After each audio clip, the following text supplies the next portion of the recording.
আসুন, আল্লাহ তাআলা এই আয়াতের মধ্যে তিনটা বিষয় আমাদেরকে জানিয়েছেন। কয়টা বিষয় বলেন?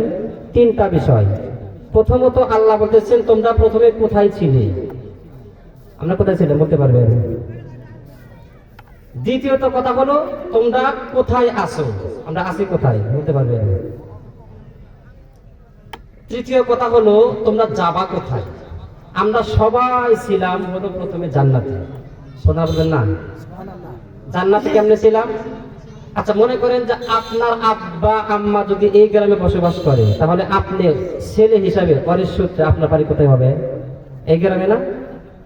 তো আমাদের আব্বা হযরত আদম আলাইহিস সালাতু ওয়াস সালাম, আম্মা হলেন মা হাওয়া আলাইহাস সালাতু ওয়াস সালাম। তো আব্বা আম্মা প্রথমে কোথায় ছিলেন?